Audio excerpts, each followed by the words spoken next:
Valor versus Bureaucracy, a moral crisis. A refugee's heroism clashes with rigid immigration policy, exposing a profound ethical dilemma for Australia.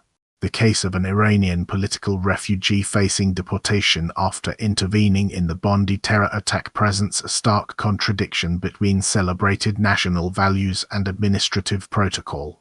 This individual, whose actions aligned with the archetype of Australian mateship and courage, now confronts a system seemingly indifferent to context. The public outcry, exemplified by citizens contacting representatives like Minister Burke, signals a rupture between community sentiment and state machinery. This incident transcends a single immigration case, becoming a referendum on Australia's moral identity and its treatment of those who demonstrate exceptional commitment to its society. The urgency is amplified by the political discourse under tags like Ausball, framing it as an immediate test of leadership and principle. The geopolitical and legal backdrop. A refugee from a hostile state is caught between international obligations and domestic political pressures.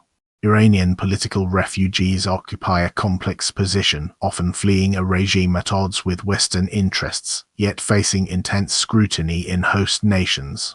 Australia's immigration framework, while designed for orderly management, can struggle to accommodate extraordinary circumstances that fall outside standard asylum criteria.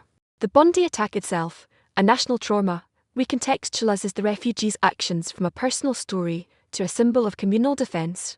This occurs within a global climate where security narratives frequently overshadow humanitarian ones, and domestic politics, as seen in the Ausball discourse, can harden positions. The underlying driver is a tension between the rule of law applied uniformly and the discretionary power needed for justice in unique cases. Anatomy of a systemic failure. Procedural rigidity fails to distinguish between a claimant and a proven protector, creating a perverse incentive. The core analytical argument is that the system's design, focused on initial entry status and legal categories, is ill-equipped to integrate post-arrival conduct of profound civic virtue. The key mechanical breakdown is the separation between immigration assessment and community contribution. The refugee's bravery provided an empirical, real-world test of allegiance and character far more compelling than any bureaucratic interview. By not having a clear, expedited pathway for such demonstrable integration, the policy inadvertently suggests that heroic acts are irrelevant to one's right to stay. This creates a dangerous precedent, potentially discouraging future intervention by non-citizens in crises. The involvement of media like the ABC and international news agencies AFB, Reuters scrutinizes this failure, turning a legal process into a public reputational risk for the nation. A strategic inflection point. Upholding the letter of the law at the expense of its spirit will damage Australia's global standing and social cohesion.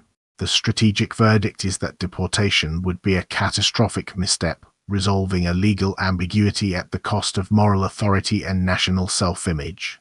The predicted consequence is a lasting narrative of ingratitude that will resonate in diplomatic circles and within Australia's multicultural fabric. Future risks include eroded public trust in government compassion and a chilling effect on community solidarity. The opportunity lies in using this case as a catalyst for policy refinement, creating a formal mechanism to consider exceptional service or bravery in residency determinations. Strategic next steps must involve Minister Burke's office instituting an immediate ministerial intervention followed by a bipartisan review of the Immigration Act to incorporate a contribution and character waiver, ensuring the system can recognise valor as the ultimate credential.